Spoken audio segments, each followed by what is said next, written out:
So today I have a 2005 Toyota Highlander, and I have problems with the temperature control, the hot and cold temperature control, intermittently working and not working. If you have this problem, this fix will work for 01 to 07 Toyota Highlanders. So what happens in this generation Highlander? This is my experience. Say if you have it on hot, sometimes if you turn it a little bit and turn it back, it'll work. What I had first is this whole knob here pops right off, and I was able to tighten this nut here. And then it worked for quite a while. Then after that it quit working even with the knob tightened like that. Sometimes if you rock it, if you tip it down it would work, and then if you tip it up it would work, if you turn it back and forth it would work, but then after a bit it quit working. So I discovered that there's a fix for this. I can show you how to fix this. So hopefully I'm going to be able to show this okay. I kind of had to perch my camera in here in a precarious way in order to get this dash off. Hopefully I won't get in the way of the camera too much while I'm doing this. So first of all, what I'm going to do is use like a flat screwdriver, as thin as I can get. And you want to be very careful about this so you don't damage anything. But basically this whole trim collar here pops off. So what we're going to attempt to do is slide underneath here, somewhere's in the bottom, and just get it started a little bit. And this whole trim piece here carefully pops off. Just has clips holding it. It sounds worse than what it is. Basically this whole trim piece pops off like this. Has the clips here, all these here. That's all it looks like, so you know what you're getting into. Now next what we have is 6 bolts here, 3 on each side, and they're 10mm head size. So what I do is I have a drill gun set up here with a socket on it. You can just use a regular socket if you want. It's just faster to do this, so I'm going to do this. I'm going to go ahead and remove all 6 of these.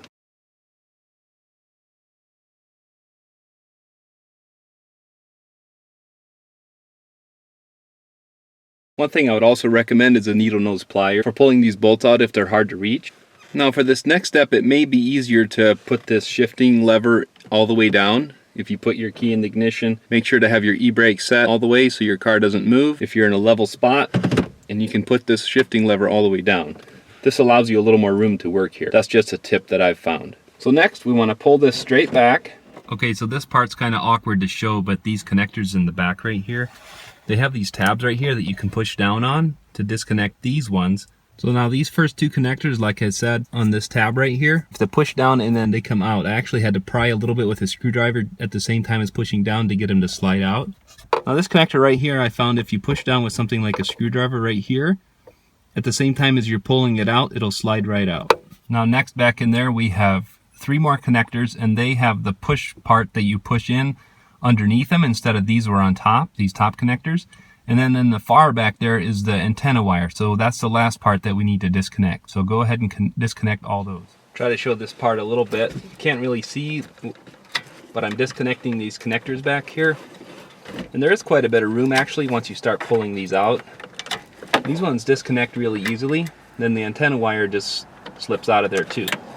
So then this is the whole assembly right here that comes out. So now guys, you have to bear with me. My lighting setup isn't the best in my shop here. I'm going to try to show this the best I can. Right now on the side here, these bolts here and these screws here. And you can use a Phillips on all these. I'm just going to use a Phillips in my screw gun. And so go ahead and remove those on both sides like this. They're identical. So take those out. So I just took my handy screw gun and took those all out. Now if you do have a problem with one of the bolts with the Phillips head stripping, it is a number 8mm. that you can use and take that out with a ratchet. Now that those are free to take out, you can take them right out of there. Now the radio is free to lift out of there, so we can get rid of that. Now we can turn this over and get all the bolts out of there. Make sure you don't lose any. Next you can go ahead and remove these knobs. Most of them, usually they just pop off if you slide them off. This one slides off easy because it's been off numerous times. They just slide off. They should be the same, but you may want to keep them in order just to make sure. Next you want to use your Phillips screw gun again, or your screwdriver, and remove, there's 3 screws on each side here. Go ahead and remove those next. So now it's pretty hard to show it, but right down here in these grooves down in here, there's also 2 other black screws down here. You have to take them out as well, along with these other 6. So now that you have all 8 Phillips screws removed, they're all the same size, you don't have to worry about keeping them separate. Now it's really kind of hard to see down in there, but there's this ribbon connector right down in there that's connecting the 2 pieces together. And there's a little black part there, and I'll show it better once it's apart, but we need to pull that straight up like this way. If you're looking at the back, this is the back over here. We need to pull it straight this way, and then that'll pop right out of there. This has a little bit of slack, so you can just reach down in there. So now this comes apart like this, and so this is the ribbon connector that I was talking about right here, and it goes right on here. See this black connector right here? You push down to lock it, pull up to unlock it. So you leave it up for when you go to lock it back together. Next, what we need to do, there's a nut on the front side of this here, and we need to use a number 11 millimeter, and a lot of times you can just loosen them by hand. They're not that tight. So there's a nut and a washer. If you tip them out, they'll both come out. So now this is just held in by 2 clips like that. You can pry apart, and that part comes loose. Now what happens a lot of times on these right here, this is where the problem is. On this wire coming up here, there's 3 wires, and only one, the middle one, is connecting right there. And so that's the problem that I'm having. So what you need to do is have a solder gun and a little solder, and we need to take these wires right loose, strip them back a little bit, put them back in the hole, and re-solder them. So that's the problem. It's a pretty easy fix if you're a little bit handy to do it. Okay, so I'm going to try to show this a little bit better. So this is the little part, and as you can see how it swivels like that, only the middle one is still connected. Both of those are loose right there on the edges. So that's the little part we gotta fix. Now there's 3 different things I recommend buying to do this repair if you don't have it. Number 1 is a soldering gun. You're gonna need one of these. Now this one, it has a little bit of a coarse point, but I think I can make it work for this. They do have other ones that have a finer point when working on stuff like this, but they don't have an on-off, they're always on. This is nice because it has a switch. So I would recommend this gun, and I'll link to this in the video description where you can find it for a really good price. Also, we're going to need some flux to make the solder take a hold. And last but not least, we're going to need some fine electrical solder. I would recommend this because it's specially made for electrical. It says printed circuit boards or fine electronic work. So that's what we need, is something specifically for electrical contact. So now we're going to go ahead and heat these up. You don't want to do it too long at a time.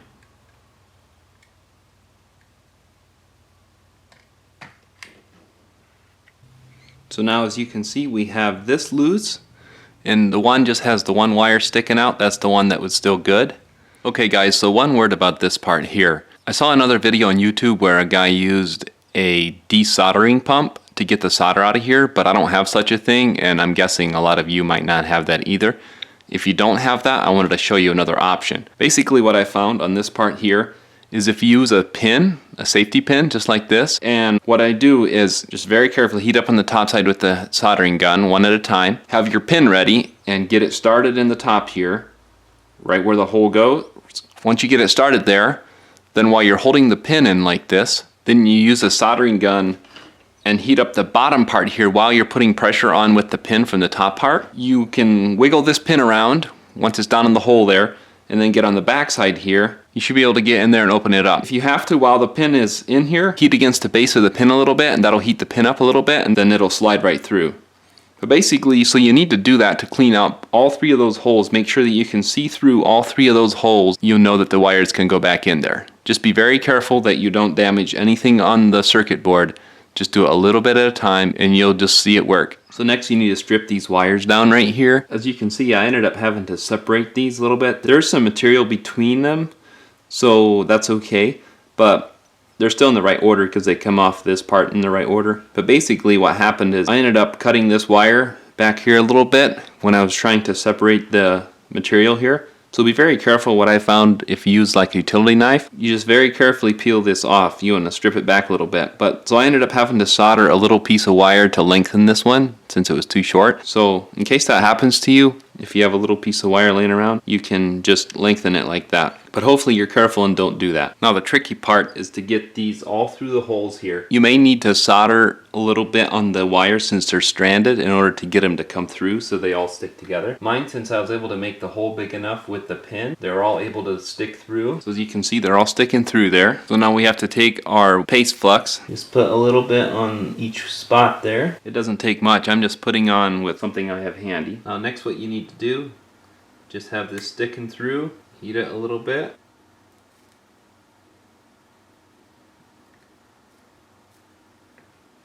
Get a little bit of solder on the one, then just go through and do that on all 3 of them. One thing that I did want to mention on these solder joints right here is you want to make sure that there's space between all of them. You don't want any of them to touch. I happened to get a little too much solder on these 2 right here, and they were touching. So the heat would constantly stay on hot. It didn't want to change the temperature. So this cannot be touching. All three of these have to be separate. Kind of hard to show too close up, but right there, you want to make sure that it's clear around all the sides. Flip this over. You want to check that your connections are all good, and since they're all good, go ahead, carefully snap that down in there. Next, go ahead and put the washer and the nut on here. Use your 11mm socket and tighten it down. Just hand snug should be tight enough. So now to put this part back together, what I've found is actually, I wish I would have seen this when I took it apart, but you can pop this little window out of here. It's just a plastic window and it has adhesive on it. And what you can do is you can actually loosen this connector up on this end right here. Then what we can do is make sure this connector is still pulled up, and you can go ahead and refasten this connector down in there. Make sure it's seated down all the way and press it together. And then we can go ahead, set this down in here. I'm going to use this just to fish this through. And now you can set this thing right down together where it goes, and then we can reach through here and just seat the connector right here. Make sure it's pressed down in all the way, and you can reach in there, press this white connector down. Then you can grab this, just set it down there and press it down. If it doesn't stick well enough, you can put a little bit of super glue or something on it if you want. Then we need to go ahead and put all our 8 screws back in. There's 3 here, 1 here, 1 here, and 3 down the side. So go ahead and put all those in. Be sure not to over tighten them. Now that you got all 8 of your screws back together, flip this over, put our buttons in. Then we can flip it over again. You can grab your radio, set it down in there, and you can put your 2 brackets in. Go ahead and put all your screws and bolts back in. Remember, the ones that are only Phillips head go on the top here, and all the rest that are Phillips and hex head combination go on the bottom part. So now to put it all back together, first of all we need to reconnect the antenna wire, and then we need to reconnect all these connectors here, as you can see. So they all can only go in one spot. Just keep connecting these ones up here. Then I'm going to switch sides here. We can go ahead, just set it all back in there. You can see it lines right up where it needs to go.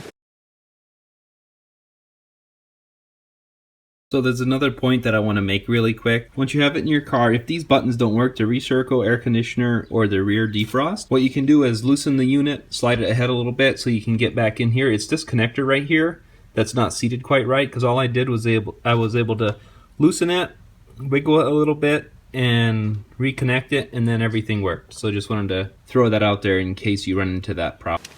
Then I'm going to use my bit and start these bolts by hand first. They're all the same size, so go ahead and start them all by hand first. So now you got them all started by hand, use your 10mm.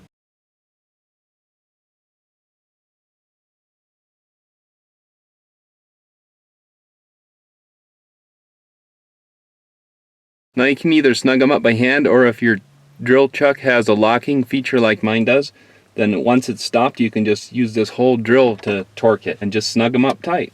Next you want to grab this last piece here, just clip it in. Once you snap it in, you're all set to go. Okay, so I've had the car running a little bit and I wanted to show you. I got this aimed right at the vent, and you can see that I got it on heat and it's working. It's climbing 109, all that good stuff. So now, turn this over and put the AC on, and now you can see it's coming down. 86. So just to show you that it is indeed working. Now I got this back on heat. You can see where my laser is pointed in there. And I just flipped it to heat from AC, and it's climbing good. If this video was helpful to you, I would appreciate it if you would thumbs up and subscribe to my channel. That would help me out a lot. I'll include links in the video description for any tools that I'm going to be using today, or any parts that I'm going to be replacing. Anything that I think might be helpful to you, I'll include a link in the video description below the video, so check it out there. Good luck and enjoy having heat again. Thanks for watching.